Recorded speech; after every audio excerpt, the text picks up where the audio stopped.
ॐ श्रुतिस्मृतिपुराणानाम् आलयं करुणालयं नमामि भगवत्पादं शङ्करं लोकशङ्करम् अज्ञानां जाह्नवीतीर्थं विद्यातीर्थं विवेकिनां सर्वेषां सुखदं तीर्थं भारतीतीर्थमाश्रये विद्याविनयसम्पन्नं वीतरागं विवेकिनं वन्दे वेदान्ततत्त्वज्ञं विधुशेखरभारतीम्. Dear friends, welcome to another session of our study of this wonderful text by Sri Bhagavad-pada Shankaracharya called PRABODHA SUDHAKARA. So, in the last few meetings, we have been discussing the idea of differentiating the physical body, the nature of the physical body from the nature of the self or the Atman. We saw that this differentiation is possible by understanding the nature of the physical body and differentiating it from the description given in the Shastra about what the Atman is. So we saw this is an essential step for us to gain the Vairagya, which is one of the most important qualifications for entering the study of Vedanta in order to gain Atmajnanam, which is only the cause or the route for moksha. So the first chapter of this text centered around Deha Ninda, that is criticizing or pointing out the defects of the body. By pointing out the defects of the body and by distinguishing it from the defectless, the uh, the pure self, we were able to understand that the body and the self are two different things, and this helps us in the uh, pathway towards gaining Vairagya.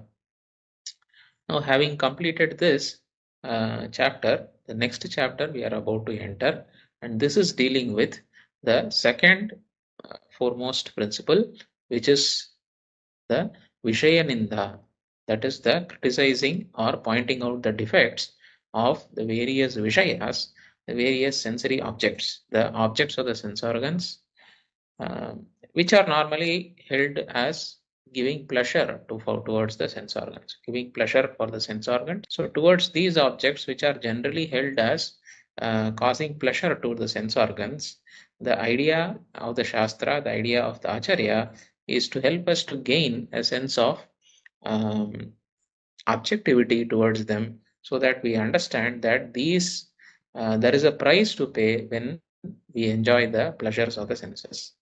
So this is what we are going towards.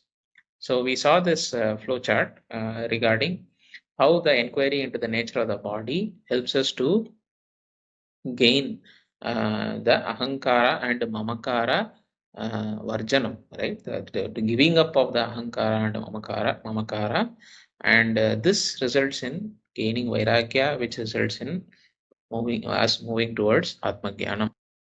Now we will add one more step into this chart, which will talk about the inquiry into the objects of the various sense organs. So this is the sort of updated picture that we are looking at. Not only do we need the inquiry into the nature of the body, but also do we need the proper understanding of the nature of the objects, right?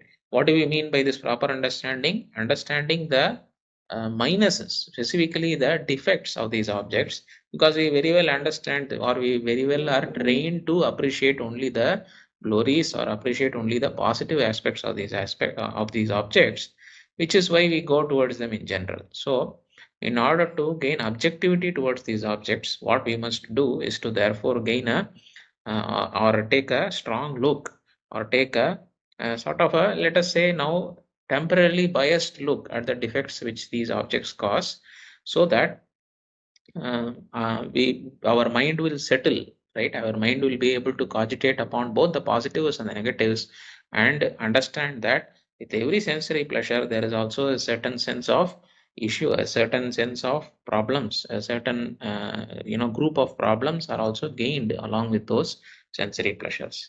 So this couple, right, inquiry into the nature of the body as well as into the nature of the objects, are both necessary to gain the freedom from ahankara and mamakara, and then the further spiritual journey proceeds. So now let us step into the Vishaya Ninda Prakaranam, which is the second chapter of this text. So, the first verse is sort of the summary or the gist, which is telling us what is the core message of this chapter. Let us now read it.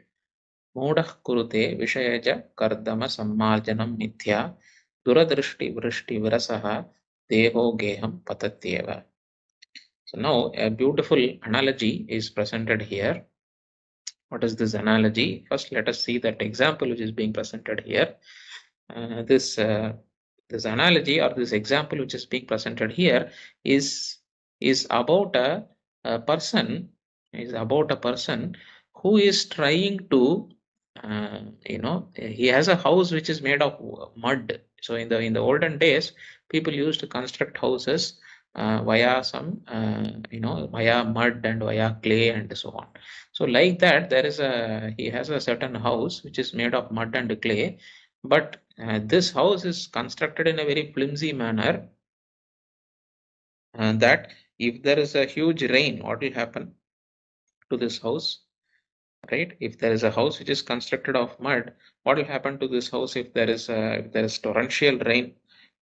Obviously, its structural integrity, its ability to stand on its pillars is going to come down. Its ability is definitely going to come down. And if the rain is non-stop and torrential, if it is a storm kind of a situation, then naturally there is a great risk of this house crumbling down back into the mud, right, and going back into the earth. So this kind of a house that person is living in, and there is torrential rain happening, and when torrential rain is happening, what should that person do? The person should simply run away from the home. There is no other scope for that person. But what this person is doing, this person is trying to build up with the same mud with which the house is being built. Now that this mud has also become wet and so on, with that mud in the presence of the rain, yeah, as and when the rain is happening, this person is trying to strengthen the house further. So Vishayaja Kardama Sammarjanam Mithya Mithya Kurute. Kardama Sammarjanam Mithya Kurute Duradrashta Vrishti Virasaha. Duradrashta Vrishti Virasaha. So this house which is already Virasaha, that is this house which is Geham means house. This Geham which is already Virasaha, that means it is not capable of standing on its own. It has become completely flimsy. This house is being embellished further by the mud itself, right? So sammarjanam mithya kurute. So from with what is this person doing that sammarjanam or replastering the house? With the same mud, with the kardama. Kardama means mud. With the same mud, this person is doing the re-establishing of the house as and when the rain is happening. So what is the use of doing that? Obviously, there is no use of doing that at all, because the house is going to only come down in the rain that is happening. So this person's intelligence is therefore into question, right? This person is this action which is being done by the person is reflective of the person's stupidity. Now this is used as an example for understanding the futility of the sensory objects, deriving happiness from the sensory objects. So Vishayaja, so to that mud, what Acharya is comparing here is the sensory happiness, the happiness gained via enjoying the external objects. So Vishayaja means what?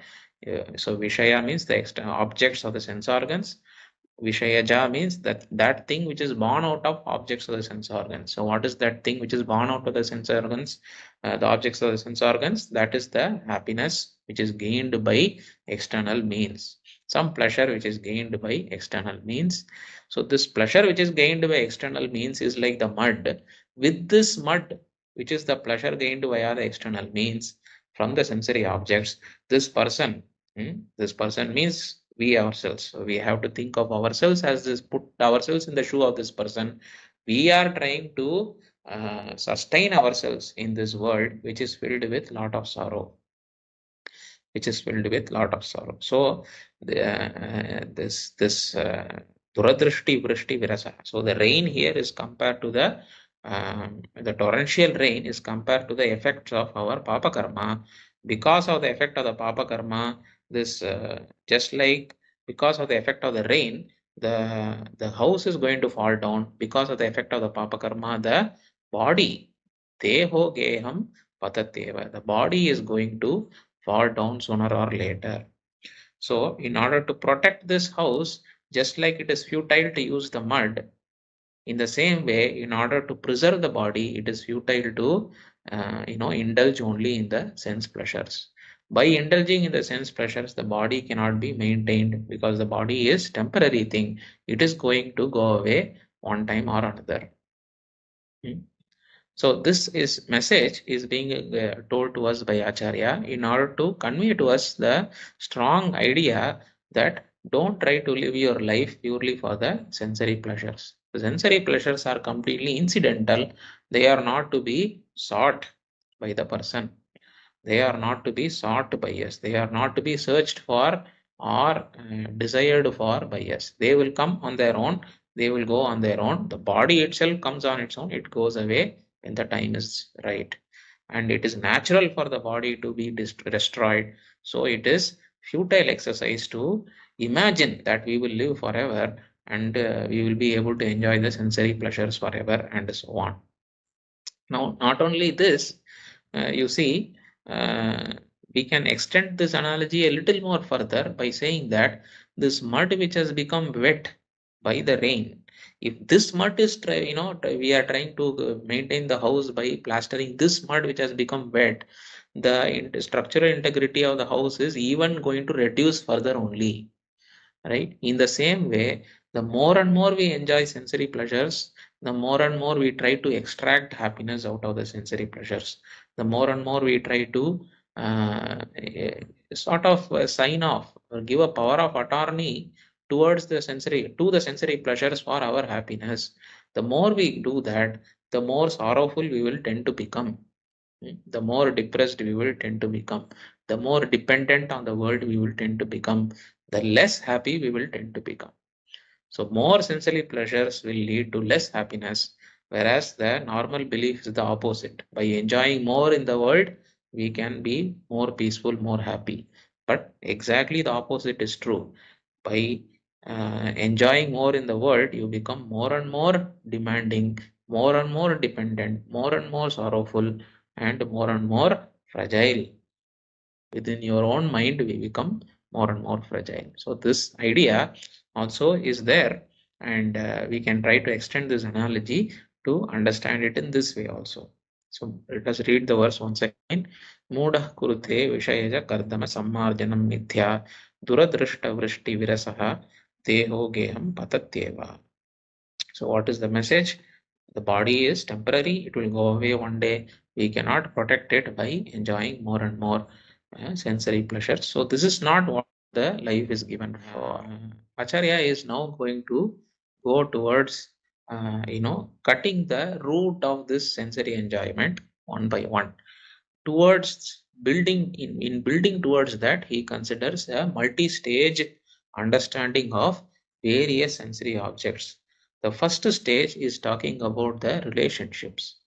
You see, normally when we say sensory objects, we don't automatically think about relationships because we normally think that sensory object means something we may see, the eyes may see, the ears may hear, whatever the ears may hear, whatever the eyes may see, whatever the tongue may taste, etc. So these are only the sensory objects. What I can eat, what I can see, what I can hear, etc.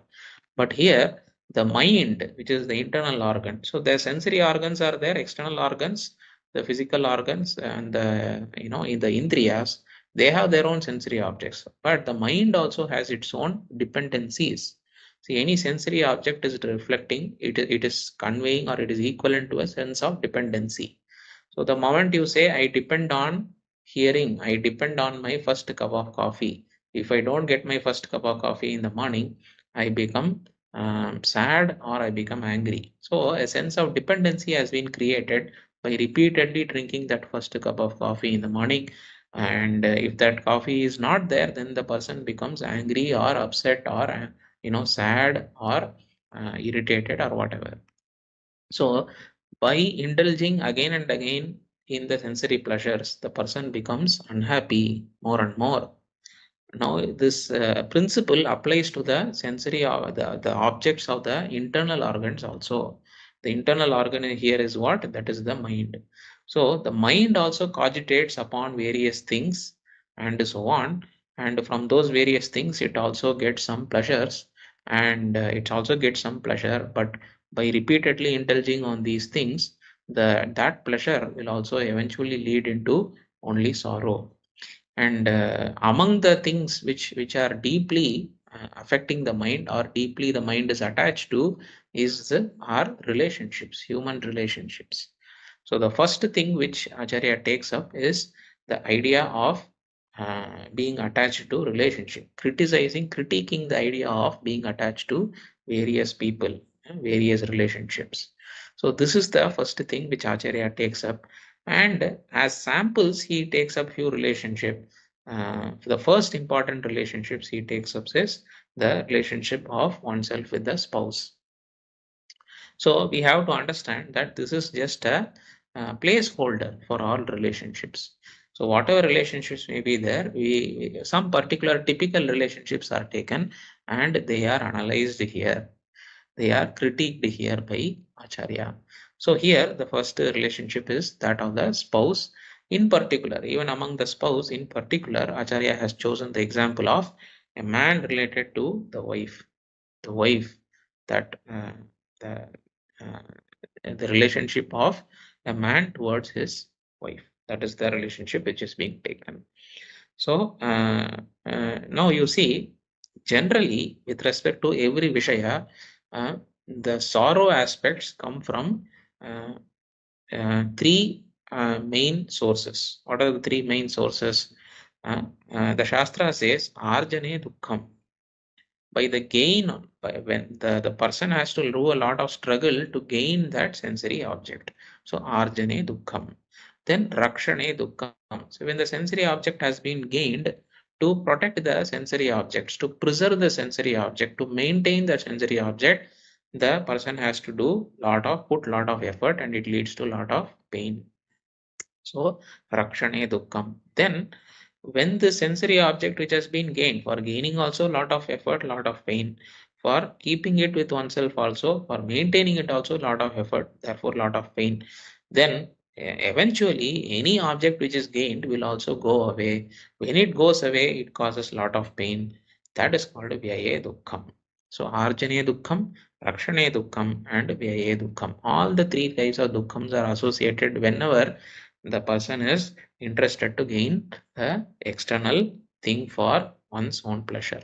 So in spite of these the sorrow which is caused by all these three aspects, normally people have accepted this sorrow as part and parcel of their life.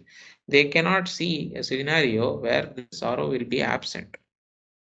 So they say, or they assume, that the sorrow will always be there. We have no choice, we have to suffer. So with this, you know, the suffering is made compulsory by one's own mind. The mind does not understand that there is some way by which one can come out of this suffering. It does not even is not even able to contemplate on this. So what the Acharya is enabling us to do is to help us to contemplate on this scenario more carefully. At the same time, not simply self-flagellation. This is not self. This is not something for becoming more and more depressed. We should always remember that all the sorrows with respect to the sense organs are pointed out, but this is not for becoming more depressed. There is a solution which has been already told, which is called Atmajnana Moksha. We have to go towards that. For that purpose, one has to have a sense of proportionality, a sense of objectivity towards the sense organs, towards the sensory objects. So towards that end, Acharya is discussing the first sensory objects, which is the relationship. Among that, this relationship of the man and his wife. So now let us read. Bharya Rupa Vihina Manasaha Kshobhaya Jayate Pumsam Atyantam Rupadhyasa Parapurushaihi Vashikriyate. So these verses here we have to understand these verses in the right spirit. So here there is an exaggerated sense of pointing out the problems associated with the specific relationships. We should not say that this is a case of sour grapes or anything like that, right?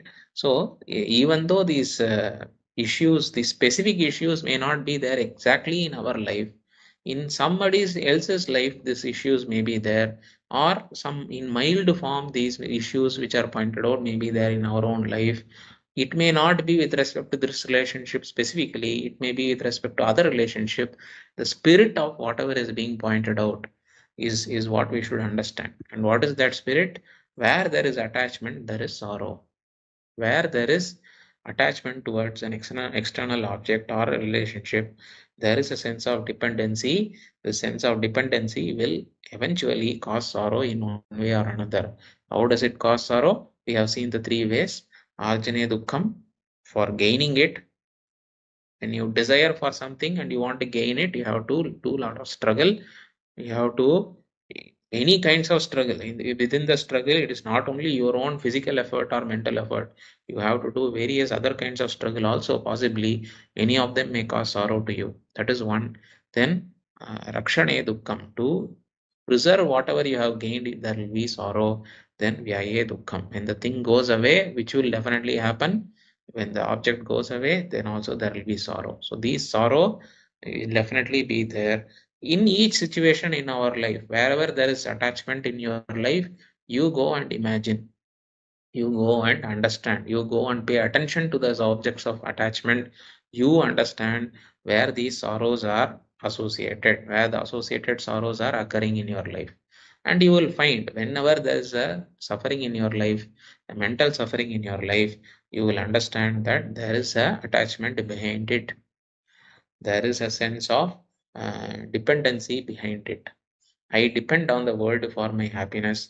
Therefore, when the world disappoints me, I am sorrowful. This will be the core of whatever Acharya is going to say. So now let us try to understand the meaning of this verse now. With this caveats in our mind, let us try to understand the meaning of this verse. So Bharya Rupa Vihina Manasa Kshobhaya Jayate Pumsam Kshobhaya Jayate, for the sake of the sorrow of the male, of the person, of the man, the Manasa Kshobhaya Jayate Pumsam, for the sake of the sorrow of the man, that lady exists. Which lady exists? That lady who is the wife of this man exists. What is this kind of wife? Rupa Vihina, that wife who doesn't have the beauty, physical beauty is not there with this person. If the wife of this man is not physically beautiful, then every time this man sees the wife, he is not feeling happy about it. Right? There is a sense of sorrow which is caused in him about it. Now, whenever we are reading this verse, we should not try to analyze it from the modern points of view, where the sense of patriarchy and other things. These things are not relevant to us. What is relevant to us, we should understand very clearly. Whenever there is a sense of dependency, there is sorrow. What is the sense of dependency here? The man wants a beautiful wife. This is a dependency. There is a dependency on the emotional dependency on the beauty of one's wife. If a person has that sense of emotional dependency on the beauty of one's wife, but by some trick of fate, this person is ending up with a wife who doesn't have that physical beauty, then Manasaha Kshobhaya Jayate. This person, this lady, this wife who doesn't possess the physical beauty, uh, contradicts this sense of dependency or the sense of attachment of this man for the beautiful wife. Therefore, it causes sorrow to that person. Now, the question may arise, what happens if the person is desiring for a beautiful wife and he indeed got a beautiful wife? Then also it is going to create sorrow. That is being told in the next verse and also the next few subsequent verses. Atyantyam rupadhyasa parapurushehi vashikhriyate. So, when this lady, Atyantam Rupadhya, Means when this lady, when this wife is extraordinarily beautiful, when it is beyond beautiful, initially it may have some effect. It may have some positive effect on the mind of the husband, but sa parapurushaihi vashikriyate. This lady may end up, she may end up as a attractive mistress for somebody else. She may end up as an object of attraction for some other parapurusha, some other male, some other man who is not the husband. So this may also happen. When this happens, how will the husband feel about the other person's attitude towards the wife? Or about this lady's attitude towards this beautiful wife's attitude towards the other person? It will be nothing but sorrow. It will be nothing but jealousy. It will be nothing but great sense of sadness or loss. So this is that rakshane dukkham I was talking about before, that vyaye dukkham, and for preserving that relationship, this person has to undergo a lot of suffering. And it is not even guaranteed that this lady may continue to stay with him.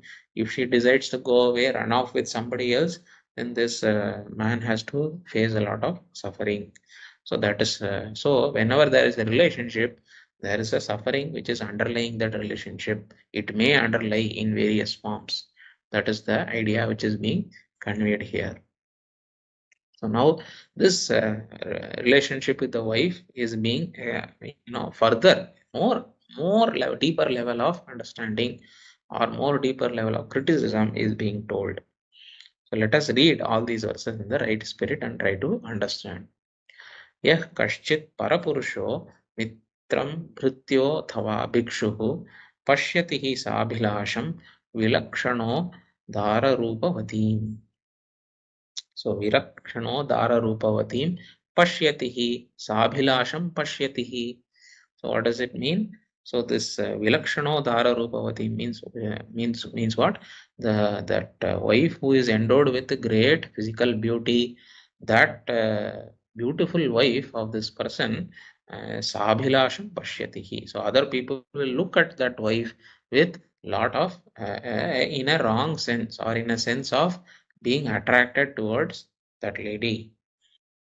So when somebody else looks at this man's wife with a sense of physical attraction, how will that man feel about it? Naturally, it is going to cause sorrow. And who may look at this beautiful wife with such a sense of attraction? It may be so many people. Yeah, kaschit parapurushaha. It may be any person. Any person sees the wife, it may cause a lot of pain. But it may also be to press the knife deeper. Acharya is saying here, mitram bhrityaha athava bhikshuhu. So even in those times, Acharya has told, even in the Ramayana times also we encounter this. Remember, Ravana had a very wrong attitude towards Sita Mata, who was somebody else's Dharmapatni. So towards that wife of somebody else, Ravana had a very wrong attitude. So Bhikshu, and he came as a Bhikshu, he came as a sadhu, he came as a saint, and tried to usurp Sita ji, usurp Sita Mata away from Sri Rama. So this may cause a lot of suffering. So this idea of being, having attachment towards, one's wife, causing a lot of suffering is as old as Ramayana, even older also we can say. That is the idea. So Bhikshu, so that Bhikshu may also have a wrong sense of, attraction towards one's wife, may look at one's wife with the idea of attraction. Uh, it may even be mitram or bhrityaha. Bhrityaha means one's helper or servant. So even the servant who is supposed to be subservient may also look at one's wife with that wrong attitude in the mind. And it may also be one's trustworthy friend. One may have a friend who is very trustworthy in all other situations, but in these situations, having been overpowered by the beauty, being of a mind which is very weak, and therefore getting overpowered by the beauty of another, patni of some, even one's own friend.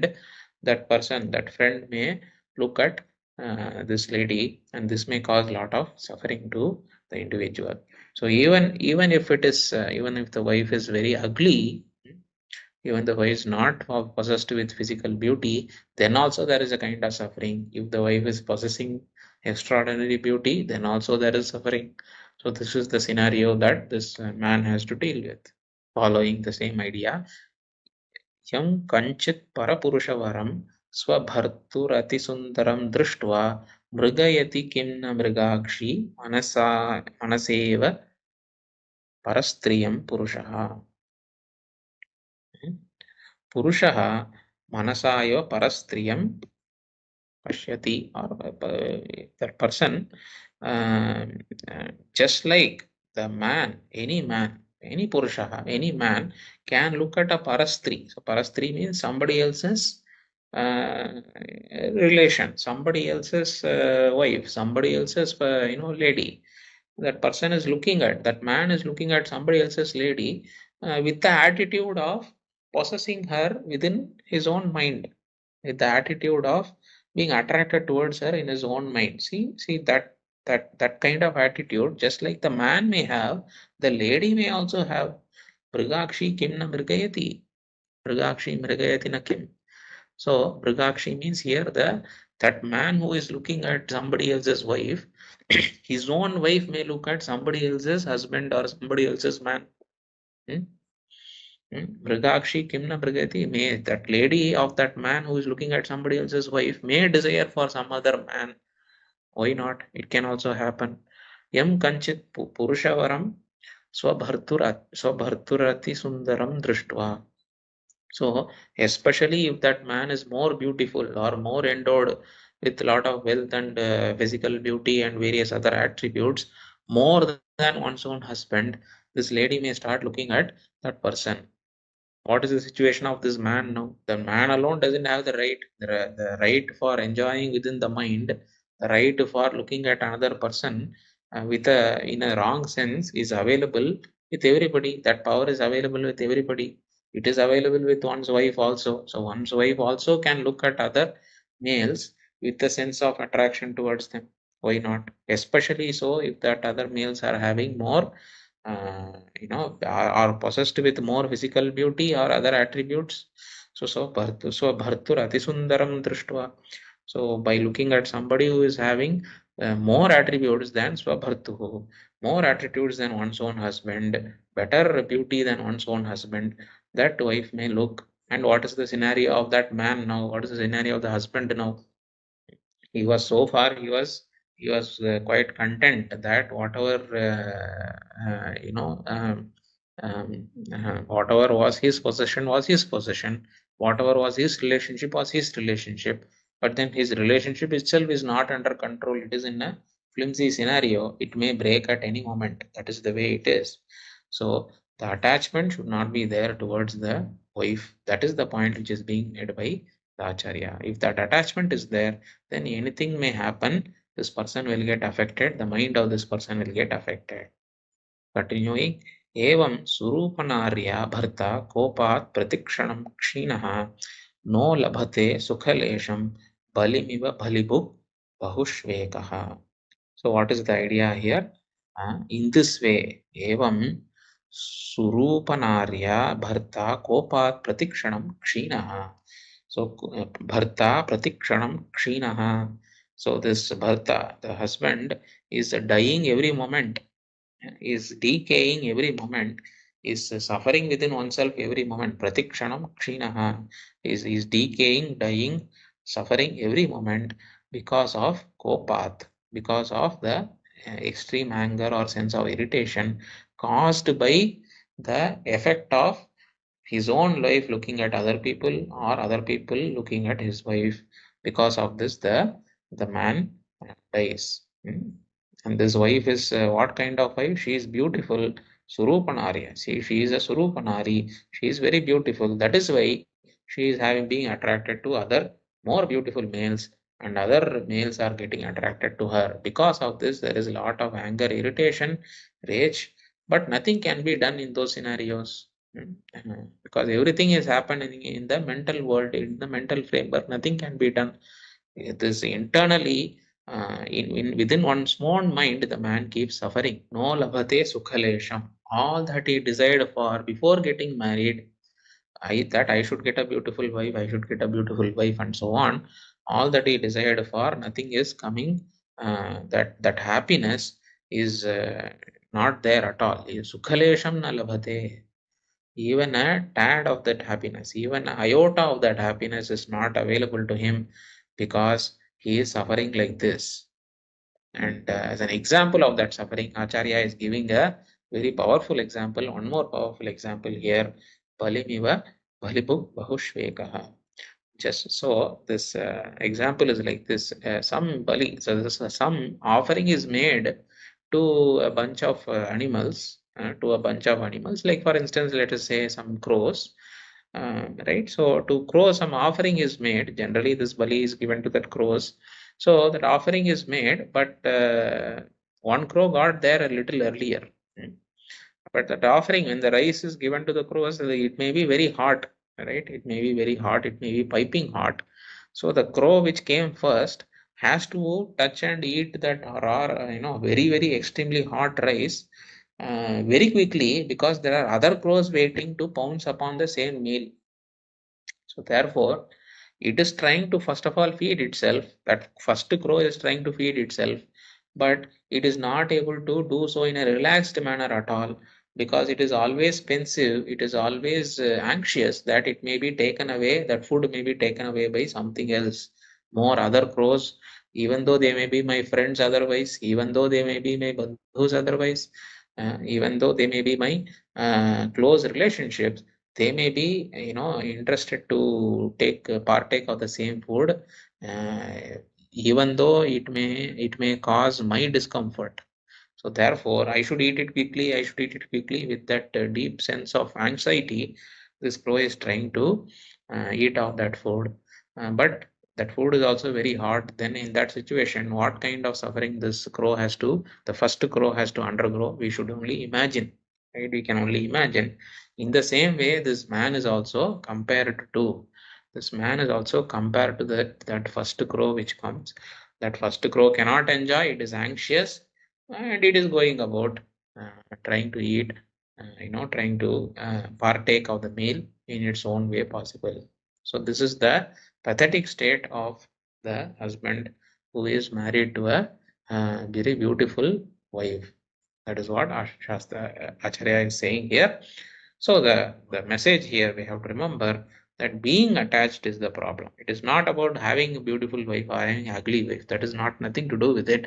Being attached to the relationship of any relationship, in particular to the relationship of one spouse, is a problematic scenario. That is what is being talked about. So there's a last verse in this topic of relationship with one spouse. Vanita nitantamagnya swagnyam ullangya vartate yedi sa shatrorapyathikatara parabhilashinyasau kimuta. So Vanita means one, that lady, that woman, Nitantamagnya. So absolutely not having any understanding. Suppose Yadi sa vartate, Nitantamagnya yadi sa vartate, Swagnya mullangya yadi sa vartate. If this woman is not having the intelligence, not having the wisdom, right, and completely unwise lady, if one has been married to Swagnya mullangya vartate yadi sa, such a kind of lady, wisdom here is indicating that that lady is not walking on the path of dharma. And dharma here, in the traditional relationship, dharma here is whatever the dharmika, that purusha, whatever he directs that lady, as this is what is dharma, in that way the lady has to walk. But then here that instruction is being disobeyed by this lady. So Agnyam Ullanghe Edisa Vartate. If that person is married to such a lady who is not intelligent by oneself, not walking on the path of dharma as laid out in the scriptures, as told by the uh, husband, then she becomes even worse than one's own enemy. Shatrorapi adhikatara bhavati. She becomes even worse than one's own enemy. How does she become even worse than one's own enemy? If enemy is there, we can at least run away. But we are married to that person. The man is married to that person. There is no hope of running away also. It is being tied to that person. Wherever the person goes, this person also has to be pulled, either emotionally pulled or physically pulled. Right? In that scenario, it is causing a lot of suffering, pain. So avoidance is not possible in that relationship. Because of the relationship, one is tied with the other person, and the other person is not proper. It is not, acting in the appropriate way. Then it is suffering upon suffering only. Mhm. So if these things happen itself, that is a big problem. Or if that lady is endowed with intelligence, is endowed with beauty, then she becomes a parabhilashini. She becomes somebody who is desired by others. Then the difficulty is even more. So it is like you are having a diamond which is out in the open. It is a very precious diamond. It is out in the open. What will happen? It may be thieved, it may be stolen by anybody. This is the fear with which that man, that which the husband has to go about his life. So this is the sorrow which comes out. Hmm. So the message is Arjane Dukkham, Rakshane Dukkham, Yaye Dukkham. This is the message. Any Vishaya, any object of pleasure is there to gain, to preserve, and to when it goes away, it causes sorrow upon sorrow only. So don't desire for the pleasure. This is the idea. The object may be there, may not be there. One may be married, may not be married. One may have a wife, may not have a wife. Whatever it may be, the emotional attachment, the attachment towards the dependency on the other for one's happiness. There may be a physical dependency that may not be avoidable. It may be unavoidable, but the emotional dependency has to be avoided. The dependency, the emotional, the psychological dependency on other relationships has to be completely avoided. Once it is avoided, then there is a scope for having higher pursuits in life. If this is not avoided, if the dependency is continued, then the higher pursuits in life cannot be followed, because this will pull us back. This will keep us back into the mode of suffering from which we want to release ourselves. This is the idea. So with this idea, we will close today's session and we will continue in the next session in our next meeting. Om Shri Gurubhyo Namaha. Harihi Om.